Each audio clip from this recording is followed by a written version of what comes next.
Hello everyone, welcome back to my channel নিপাস creation. আমি নিপা। তোমরা সবাই কেমন আছো? আশা করছি তোমরা সবাই খুব ভালো আছো, আর আমিও মোটামুটি ভালো আছি। মোটামুটি কেন বলছি, তার কারণ তোমরা সবাই জানো আমার কিন্তু ডেলিভারি ডেট খুব কাছাকাছি চলে এসছে। সেই জন্য শরীরটা একটু ভালো মন্দর মধ্যেই চলছে, এর জন্য বলছি। কিন্তু যাই হোক, আমি কিন্তু তোমাদের জন্য ভিডিও আনা একদমই বন্ধ করছি না, তার কারণ যতদিন সুস্থ আছি আমি ভাবছি যে ততদিন তোমাদেরকে আমি কিছু কিছু জিনিসগুলো বলে যাই, সাজেস্ট করে যাই, কিসের থেকে তোমাদের হেল্প হতে পারে।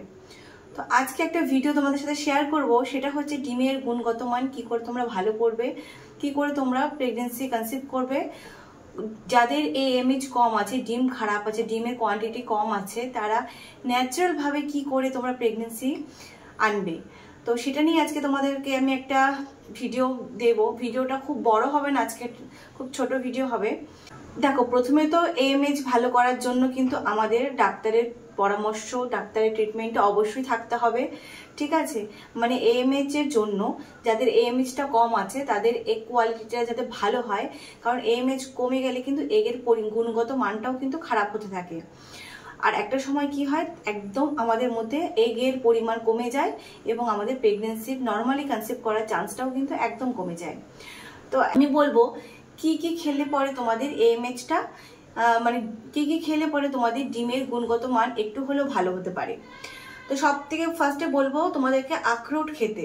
হ্যাঁ, ড্রাই ফ্রুটসের মধ্যে যে আখরোট জিনিসটা আছে, আখরোট, আমন্ড, এই দুটো খেলে কিন্তু তোমাদের ডিমের গুণগত মান অনেকটাই ভালো হবে। তোমরা যদি প্রতিদিন সকালবেলা যদি তোমরা দুটো করে আখরোট খাও, তোমাদের কিন্তু খুব উপকার হবে। তাছাড়া কিন্তু কিছু ব্যায়াম আছে, কিছু এক্সারসাইজ আছে, সেই জিনিসগুলো তোমরা ফলো করতে পারো। আমি নেক্সট ভিডিওতে AMH এর জন্য একটা এক্সারসাইজ ভিডিও পোস্ট করব। ওই ভিডিওটাতে তোমরা কিন্তু প্রপারভাবে বুঝতে পারবে কোন কোন এক্সারসাইজ করলে তোমাদের ভালো বেটার রেজাল্ট পাবে তোমরা। তার আগে একটা অডিও ক্লিপ আছে, সেটা তোমরা শুনে নাও। এই দিদিটা কিন্তু AMH অনেক কম ছিল এবং সে কিন্তু ন্যাচারাল ভাবে কনসিভ করেছে, কোনো IUI ট্রিটমেন্ট ছাড়া, কোনো IVF ট্রিটমেন্ট ছাড়া। সে পুরোপুরি কিন্তু একদম ন্যাচারাল ভাবে কনসিভ করেছে। আমি 2024 সাল থেকে মোটামুটি আগস্ট মাস থেকে ট্রাই করা শুরু করি। যখন আমি ফেলিয়ার হয়ে যাই, কোনোভাবেই কিছু হচ্ছিল না, তখন আমি ডক্টর ভিজিট করি। তো আমি সেপ্টেম্বর বা অক্টোবর মান্থে ডক্টর ভিজিট করি। তো সেক্ষেত্রে ডক্টরের পরামর্শ অনুযায়ী আমি মেডিসিনগুলো খাই, কিন্তু তাতেও কিছু হচ্ছিল না। তারপরে একদিন হঠাৎ করে আমি 2025 সালের মার্চ মাসে আমি হঠাৎ করে নিপাস ক্রিয়েশন বলে ব্লগটা দেখি। দেখে কেন জানি আমার মনে হয়েছিল যে আমি যুক্ত হই, মেম্বারশিপটা নিই, যদি কোথাও একটা ভালো সাজেশন পাই তাহলে আমার, কারণ এই সব জিনিস না ফ্যামিলির কারোর সাথে শেয়ারও করা যায় না। তাই আমার মনে হয়েছিল আমার একটা বন্ধুর প্রয়োজন, যে আমাকে একটু পার্সোনালিভাবে তাকে আমি মনের কথা বলতে পারবো এবং গাইডেন্সটাও নিতে পারবো। তখন আমি নিপার সাথে মানে মেম্বারশিপটা নিই এবং জয়েন করি। তখন ও আস্তে আস্তে আমাকে যেইভাবে গাইড করতে শুরু করলো, ও নিজে অসুস্থ তারপরেও আমাকে যেভাবে গাইড করতো, তুমি এটা খেয়েছো, তুমি ওটা খেয়েছো, তুমি এখন এই ব্যায়ামটা করো, তুমি এখন এটা করো, এত সুন্দরভাবে গাইড করতো। তখন অটোমেটিক একটা মনের জোর চলে আসতো যে না, আমার হবেই। তো যাই হোক, প্রথম মাসে যেহেতু আমার AMH-টা লো ছিল, তার জন্য প্রথম মাসে আমি সাকসেসটা পাইনি, কিন্তু তাতেও আমি মনের জোর হারাইনি, কারণ আমি মনে করেছি যে এত সুন্দর একটা বন্ধু পেয়েছি যে আমাকে এত সুন্দরভাবে গাইড করছে, আমাকে প্রচুর পরিমাণে হার্ডওয়ার্ক করতে হবে। তখন আমি যেহেতু জব করি, আমি ওখান থেকে ফিরে এসে আমি রীতিমতো হালকা কিছু স্ন্যাক্স খেয়ে তারপরে আমি রেস্ট নিয়ে ব্যায়াম করতাম। মোটামুটি 1.5 ঘন্টার মতন আমি ব্যায়াম করতাম। তারপরে যা যা আমাকে খেতে বলা হয়েছিল সেগুলো আমি খেতাম। ও যেভাবে আমাকে গাইড করেছিল, আমি সেগুলো পুরোপুরিভাবে ফলো করেছি। দেখো, তুমি যদি মনে করো যে ঠিক আছে, বলছে আজকে ইচ্ছে করছে না, তাহলে হবে না। তুমি যখন কারো কাছে মেম্বারশিপ জয়েন করেছো, সে যখন তোমাকে দায়িত্ব নিয়ে বলছে যে তুমি এগুলো এগুলো করো, তোমাকেও সেইভাবে মেনে চলতে হবে। তো সেই জিনিসগুলো যখন আমি পরের মাসে খুব ভালোভাবে মেনে চলি এবং তার সাথে অবশ্যই খুব ভালোভাবে আমি ইয়োগাটা করি। তো আমি তারপরে ওভুলেশনটা বুঝতে পারি, আমি ওকে পিকচার পাঠাই, ও বলে হ্যাঁ দিদি তোমার ওভুলেশন হয়েছে। দেন আমরা তখন টানা রিলেশন রাখি, আর আজকে সাকসেস আমার হাতে নাতে।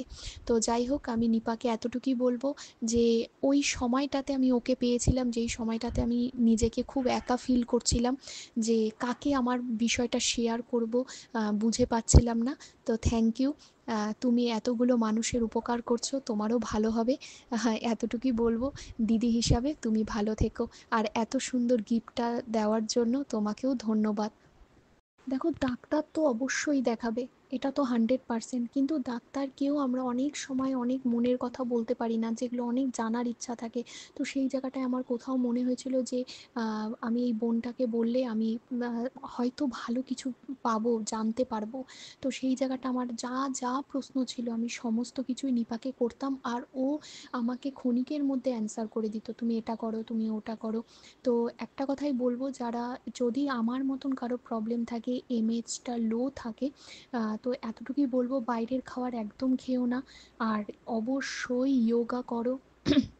এবার কি যোগা করবে সেটা কিন্তু অবশ্যই তুমি যদি নিপার কাছে মেম্বারশিপ জয়েন করো, ও সঠিকভাবে তোমাকে যোগাগুলো গাইড করে দিবে। যে তো তোমরা তো শুনতেই পেলে কি করে সে তার প্রেগনেন্সিটাকে কনসিভ করেছে। তো সে কিন্তু অনেকটা স্ট্রাগল করেছে, তার ডিমের যেহেতু কোয়ান্টিটিটা কম, এমএইচ লেভেল কম, যাদের এমএইচ লেভেলটা কম থাকে তাদের কিন্তু খুব টেনশন হয় প্রথম রিপোর্ট করার পরে যে এমএইচটা একদমই কম। সে মনে হয় ভেবে যায় যে এই এমএইচে আমি কি করে ন্যাচারালভাবে কনসেপ্ট করতে পারবো। যদি তোমার মধ্যে সেরকম একটা বিশ্বাস থাকে আর জেদ থাকে যে আমাকে ডেইলি রুটিন এইভাবে আমাকে মেনটেন করতে হবে, তাহলে পরে আমি রেজাল্ট পেতে পারি, কিন্তু আমি বলবো সেই চেষ্টাটা করা উচিত। আমরা কিন্তু খুব হেয়ালিমি করি, ধরো কিছুদিন করে সেই জিনিসগুলো ফলো করে তারপরে কিন্তু আমাদের শরীরটাকে সেভাবে কিন্তু অ্যাক্টিভ রাখতে পারি না, কিন্তু সেই জায়গাটাতেই আমরা ভুল করে বসে থাকি। তার কারণ কোনো কিছু একটা যদি আমরা শুরু করি আমাদের বডিতে, সেটা 8-10 দিন করি, কিন্তু 8 থেকে 10 দিন কিন্তু আমরা সেই কষ্টটা করি, তারপরে কিন্তু আমরা বন্ধ করে দিই, তাহলে কিন্তু আমাদের সেই 8 আর 10 দিনের কষ্টটা কিন্তু একদম বৃথা হয়ে যায়। তার থেকে যদি আমরা এই কষ্টটাকে কন্টিনিউ করে যদি একটা ভালো একটা রেজাল্ট পাই, সেই চেষ্টাটা আমি বলবো তোমরা করো, তাহলে কিন্তু তোমাদের রেজাল্ট ভালো পেতে পারো।